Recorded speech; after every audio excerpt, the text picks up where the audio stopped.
Good day, everyone.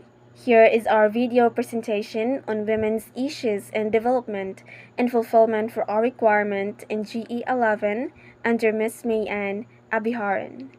I am Yashashin C. Jimena, and joining me are my group mates, Miss Shelo P. Hamito and Miss Kendra Hart B. Luping.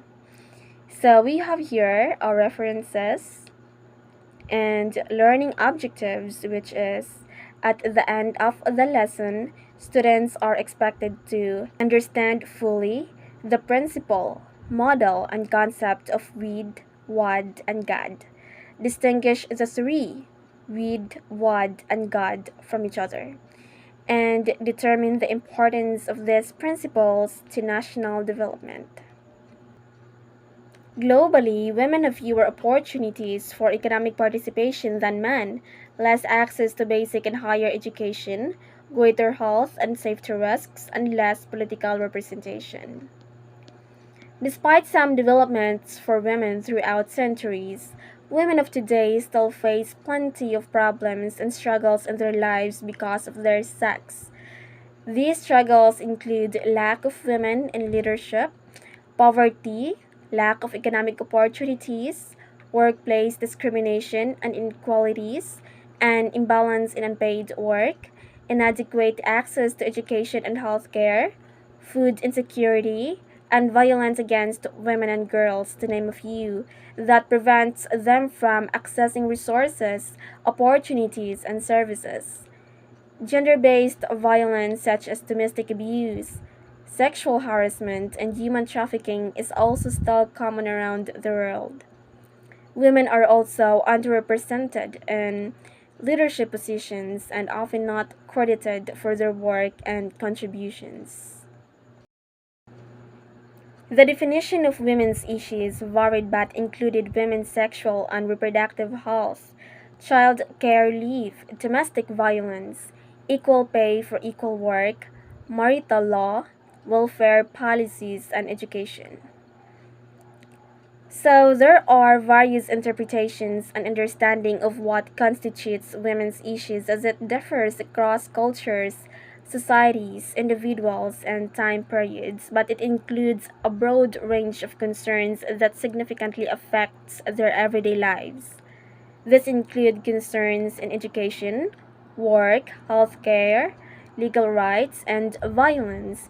It was really a struggle for women, especially back in the days where development for women was not talked about or their struggles were not taken into account. Unlike today, where women have gained rights, though plenty of gaps regarding this issue still exists.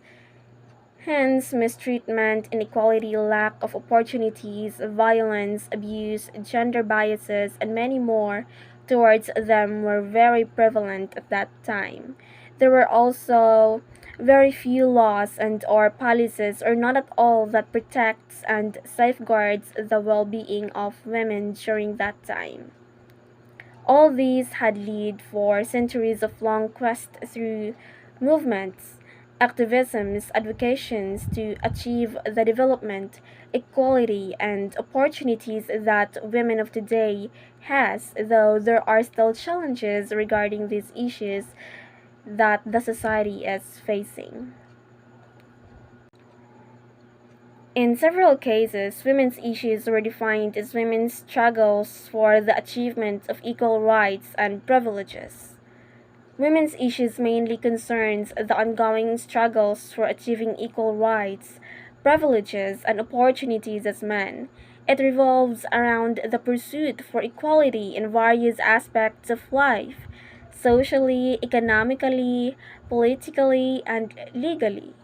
This is why there are efforts to bridge the gap between genders, fight against discriminatory norms and systemic inequalities, and promote empowerment through equal access to education, healthcare, employment opportunities, and decision making processes.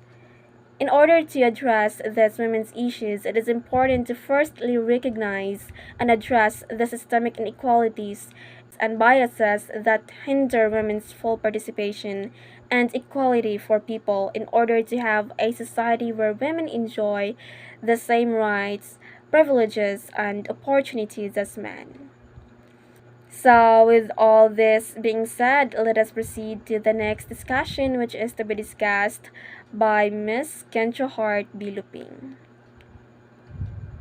Now let's proceed to the definition of terms. So the first one is development. So development is a process in which someone or something grows or changes and becomes more advanced. So it means that it is the process of improving the quality of life and economic well-being of people. It encompasses various aspects such as economic growth, social progress, and environmental sustainability. Development aims to reduce poverty, enhance education and healthcare, and promote equality and justice within societies. So, women in development or WID, by the 1970s, it became clear that women were being left out of development. They were not benefiting significantly from it, and in some instances, their existing status and position and in society were actually worsened by development. Women in Development or WID focuses on integrating women into development processes. It emerged from the recognition that women were often excluded from the benefits of development. WID advocates for targeted interventions to improve women's access to resources, education, and employment opportunities, ensuring their active participation in development. Next is WAD. As a result of criticisms of the WID approach, the Women and Development or WAD approach arose in the latter part of the 1970s, adopting a Marxist feminist approach. The main argument of WAD was that women had always been part of the development processes. Watt asserts that women have always been important economic actors.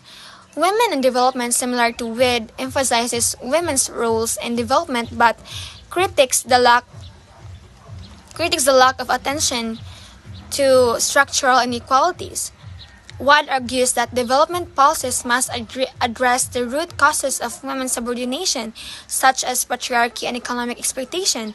It calls for a more comprehensive approach that considers women's diverse experiences and contributions. Last is gender and development or GOD.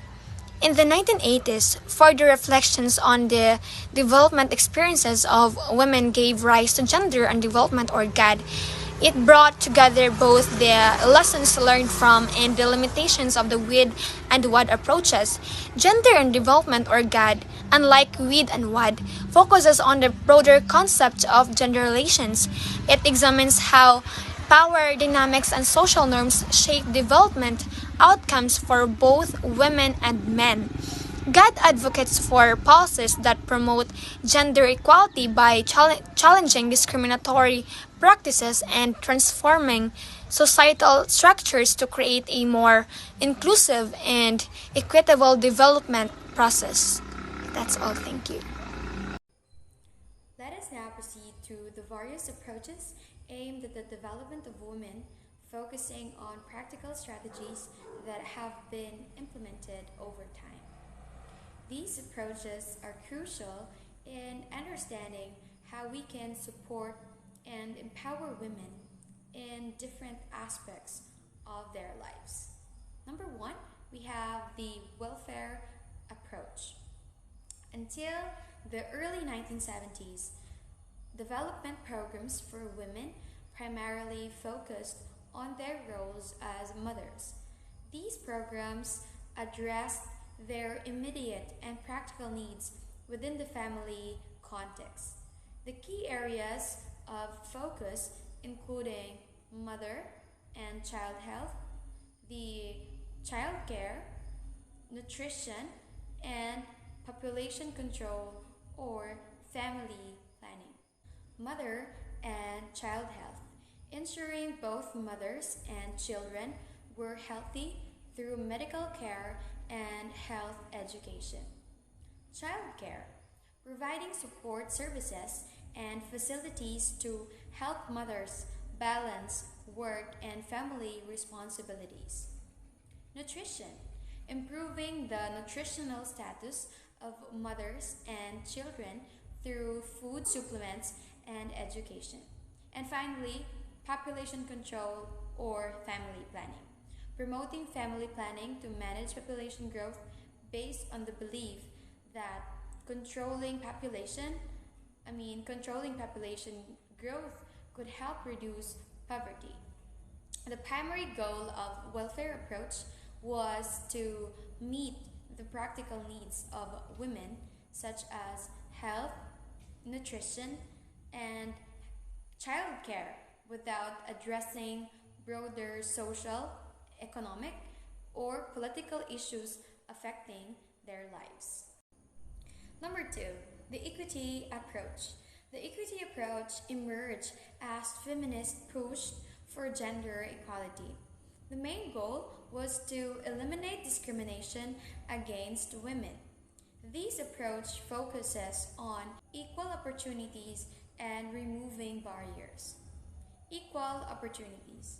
Ensuring that everyone, regardless of gender, has equal opportunities and fair treatment.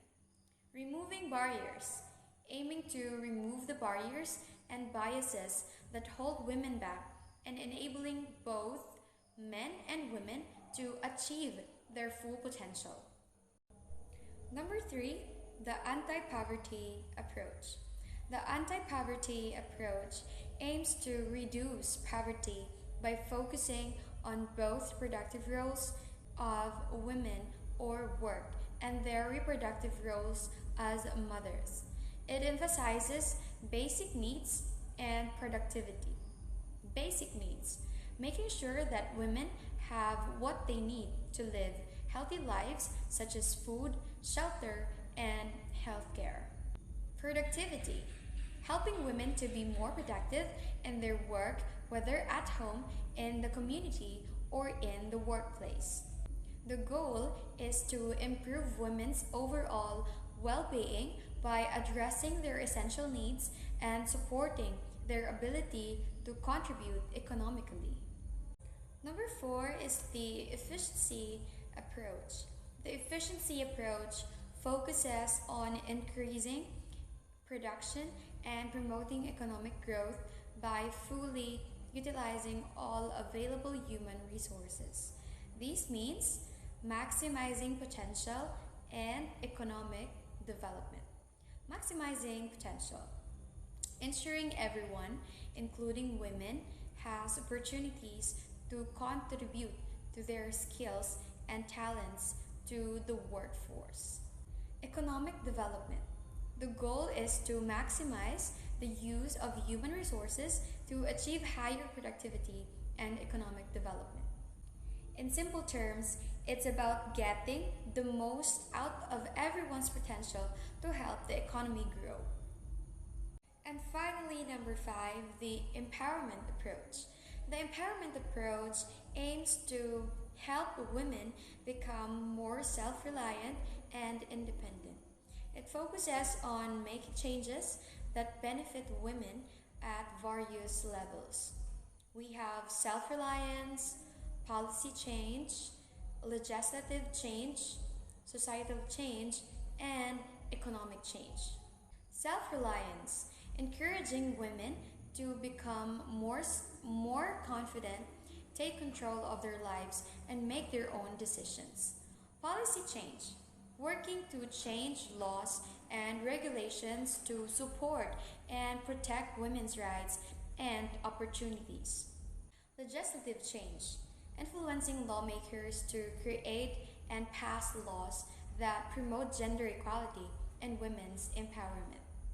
Societal change, changing societal attitudes and norms to create a more inclusive and supportive environment for women. And lastly, economic change, improving women's economic opportunities by providing access to education, job training, and financial resources. Overall, the empowerment approach is about creating an environment where women have the power and opportunity to thrive and succeed in all aspects of life.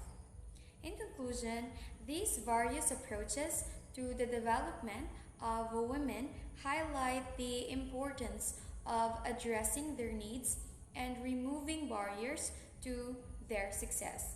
By understanding and implementing these strategies, we can create a more equitable and supportive environment for women, allowing them to reach their full potential and contribute meaningfully to society. So, for our summary, WID, WAD, and GAD evolved towards achieving women empowerment since the mid 19th century and up to the present. Aside from that, several practical approaches had been utilized to underscore the role of women in nation building and vice versa. The evolution of these theories and approaches only state that women empowerment is a developing principle alongside development of the country. Again, women's issues and development evolved through three phases: Women in Development, or WID, which emerged on 1970s, Women and Development, or WAD, which arose on the latter part of 1970s, and Gender and Development, or GAD, which emerged on 1980s. WID focused on integrating women into existing development programs. WAD on emphasizing women's empowerment, and GAD, which addresses gender relations and transformative change. Today, GAD continues to evolve, influencing global agendas like SDGs, Agenda 2030, and driving progress toward gender equality with ongoing efforts addressing violence, reproductive rights, and women's leadership. So that summarizes our video presentation. That would be all. Thank you, ma'am. Thank you, everyone.